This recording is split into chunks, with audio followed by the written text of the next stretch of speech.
Hello and welcome to the Wrestling Skull podcast, coming live tonight after a huge weekend's feast of wrestling, especially for myself and Matt, who joins me. I'm your host John Scott, as always, here, and joined as always by my co-host Matt. Matt, how you doing after what was quite an eventful weekend wrestling-wise? Lots to get through on this show and analyse, and I'm sure controversy and lots of opinions been coming through from the listeners. But how are you in general, and after the aftermath of our weekend's worth of wrestling?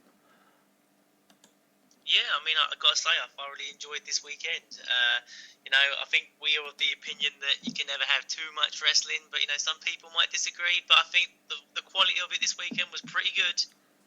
Yeah.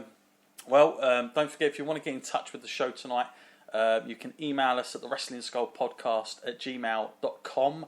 I know a lot of you already have done. I've had like a massive amount of a flood of emails, most of them sort of 2 words in them, and 3 or 4 words summing up an opinion about Survivor Series particularly.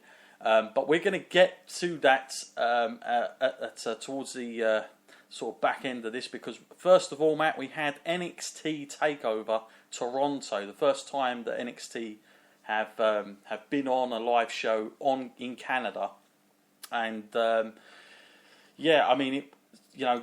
into it, I thought it was a little bit weak, the card. I think it's been one of the more weaker ones for a TakeOver show, especially in a big arena like they were in. But as just a brief summary before we get into the matches. Again, I think I've been slightly, I felt that way going in, but again, I've been kind of impressed. I think this was a very decent show overall, and I was quite impressed by it. Matt, what was your sort of overall view going in? Because we did say on our preview show that we felt it was perhaps not the best amount of talent that they've had in some time, and some of the matches did seem to just be there for the sake of it. But just briefly, without going into anything too much, Matt, what was did you come out feeling like it was better than what we thought was normal with NXT? They always do well with what they've got to work with. So, I'll stick by the thing saying that it was a bit short on this time around, but I was impressed by it nonetheless. But I still think they could have done with a little bit more star power on the card. Sure. Well, let's get into it, shall we? Because the first that came out was of course that music, glorious, an amazing entrance, really, Matt, and I was quite impressed with it. Really suited the Bobby Roode character, that sort of totally obnoxious, over the top entrance. Just goes up another level, doesn't it? Really, for Bobby Roode, but I thought it was a good way to start the show. Gets everyone sort of buzzed up for it in the arena, and he was up against, of course, Ty Dillinger, the Perfect 10, as what he's called. Matt, what did you think of the match in general, and how it was, the presentation of what we got in this one? I think it was a good choice of match to start first, really, because they got the 2 guys from their home country and they come in there, so you're not going to get a negative reaction there. It's definitely sort of lift the roof off the building to start, so it's a good choice. But for the match itself, I think I was pleasantly surprised. I thought Ty Dillinger would kind of like hamper Bobby Roode a little bit. I'm not saying that he's a bad wrestler. I'm just saying that I was expecting Bobby Roode to be facing some stiffer competition, really. Mm-hmm. But I think they did pretty well. It wasn't anything out of the ordinary for me, though. It was pretty much what I expected. So I wouldn't say it blew me away or anything. Yeah, it was. I mean, going in, I think we both kind of felt that Ty Dillinger, that this match in general had just been sort of put on just to sort of fill the void and give an opponent to Bobby Roode. I think that was the main gist of this one. But I was impressed with it. I mean, I liked the little nod of the hat, like the sharpshooter that he used in it. I thought was kind of a nice little touch there, and I think it done what it was meant to do. I think it was designed. I on the preview did actually go for a Ty Dillinger victory in this, by the way. Matt, you called this one spot on, and of course this gives Bobby Roode sort of another step up the ladder, shall we say. I think, if anything, I would like to see him in another program with somebody who's a little bit more sort of been there a bit longer, and before he goes for the sort of title hunt, and see how he gets on in another kind of program with that character. Because as much as I didn't really like the feud with this that much, I think it was a bit sort of plain, if anything. So I didn't really get too much of it. I did think Ty Dillinger was very much over with the crowd in this. I'm going to give him that. I think he'd done a pretty decent job, and he was very much cheered on through it, which is saying something when you're against this glorious Bobby Roode and all the music and all the rest of it before it. But coming towards the end, there was some roll ups, and in the end the DDT, and Bobby Roode, I think it was just under or just over 16 minutes, so it was quite a sort of a decent length of time, and a good way to kick the show. Matt, what do you give on the 5-star ratings here? I'm giving this one a I was thinking about it earlier. What do I it's a starter. What do I give it? But I'm going to give it a 3.5 on this one. I think it was a pretty decent outing. I think for me, as big a fan of Bobby Roode as I am, I'll give it a 3, because there just wasn't that little bit extra that went further than an average match to me, because it just felt like they could have done this on an average NXT for me. Yeah, it was a hard man to please tonight, I feel, Matt. Now let's go to the Dusty Rhodes Tag Team Classic Finals, and of course we had the Authors of Pain up against TM61. I mean, that tag team, I mean, it was, I think on the preview, I'm not sure we focused too much on it, but it's pretty much just, these guys, they're in there, but I mean, I don't know how much people really were that fond of them, seeing them in this. And I do think, like you said, no disrespect to the Dusty Rhodes himself, but like this tournament, it's not really come off that well this year. And I'm not saying it's got to be the end. I still think they can do this every year, but I just hope there's going to be a little bit more better design like the first time round when we get this again. But the match itself, Matt, I mean, they're very generic, aren't they? The Authors of Pain. I mean, both of them seem so similar. It's hard to identify anything really in what they do. But of course, they had the stipulation there, which I think people were. Sort of the fans, I don't know if they got into that too much with the cage above the ring. I kept thinking, please don't drop. But I did like the stuff that they'd done off what was holding it up on the side. I mean, I think that was pretty cool. I liked I thought that was a nice little spot, and I think that got everybody ramped up. I think that made the match a little bit better. But of course, Paul Ellering was above the ring. Now, what was your take on the match? And of course, in the end, the Authors of Pain winning this year's Dusty Rhodes Classic, and what would that do for them?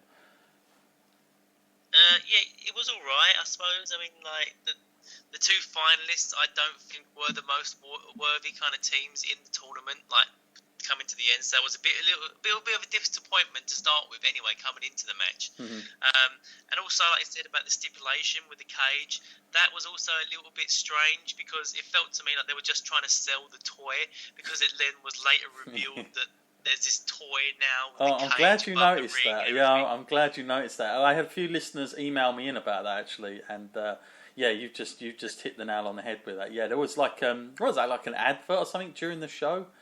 Like after, or was that on Survivor Series? So, yeah, and I noticed on Survivor Series, but I noticed during the match that they were like having that there was a sponsored by some like WWE steel cage ring or something, and I was like, oh, okay. And then it just came about that it was the actual same thing we saw in that match. So I was a bit like, oh, okay, that explains that then, because there was no reason for it really. So a nice little commercial plug there for WWE in this one, to sell more merchandise for Christmas, I guess. Like you say, Matt, I mean, I didn't think they were the best two to finish this one, but it wasn't exactly long either. I mean, we're talking not even 9 minutes. I think it was 8 minutes what's it, 8 minutes 23 seconds officially, which is not a great final, is it really? But you know, they got all their spots in quite fast, and it was sort of done. It was sort of, you know, over with before you knew it. But it was a bit, the ending was a bit flat for me, which was a bit disappointing. And you know, I was hoping that you know, we'd have a breakout sort of performance, I guess. But it was a little bit sort of generic in terms of what they're going to do with that team. Going forward, Matt, is this a team potentially because that could go places? Because of course, first time round we had Finn Balor and Joe, and of course they weren't really you know, ever going to stay as a tag team pretty much anyway. But with this, they are a tag team. I mean, in going forward for them, how sort of have they got a glass ceiling? Is it just NXT, or do you think there is more potential for a main roster sort of push for these two guys? Well, like WWE's always had a focus on guys like these, big guys, like dominant guys that come in as a tag team. I'm sure there will be a space for them on the main roster. I'm not going to say it's going to be anything amazing though. Probably something along the lines of another kind of enforcement type role where they're actually used by someone. They kind of remind me of that like 3 minutes that Eric Bischoff used to use. Mm-hmm. Something along that line, but at least they are a tag team, like I say, so it does actually make sense if they were to win the tournament, because at least they can take that and move it on forwards, and then when they actually, if they ever do make it to the main roster, they can actually say, oh, these are an actual tag team that won a whole tournament to get here. Sure, yeah, makes sense. Overall ratings on this, I put down actually a 2.5 star. I just felt this sort of lacked a finals for me. But Matt, any changes? Is there a big gap? And what did you think of the match? Yeah, it was a 2.5 from me as well. There wasn't really any reason for the stipulation. You know, I wasn't going to be swayed by that. So yeah, 2.5. Fair enough. Yes. So the Authors of Pain, of course, this year's Dusty Rhodes, you know, win the classic Dusty Rhodes Tag Team Tournament.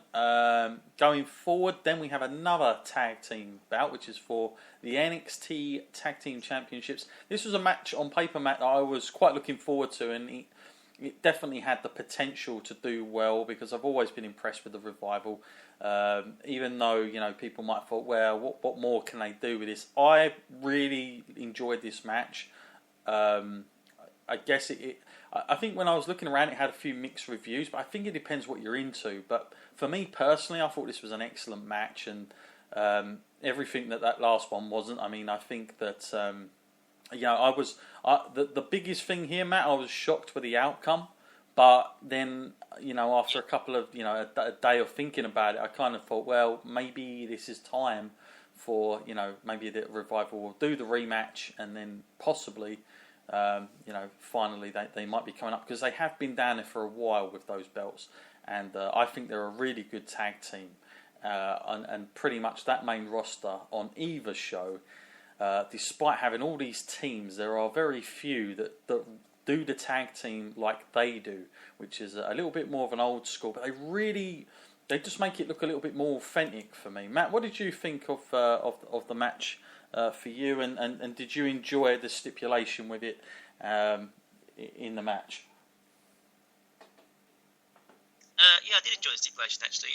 It did give a little bit extra, because, like I say, we've seen these guys fight before, but having a 2 out of 3 falls, it kind of guaranteed the match would go on a little bit longer, and we'd see a bit more from them. So I did like that, and I think they've really got the measure of each other now, and they go and gel quite well, like when they're competing against each other. And I do like the style of the Revival. I do like that teamwork aspect.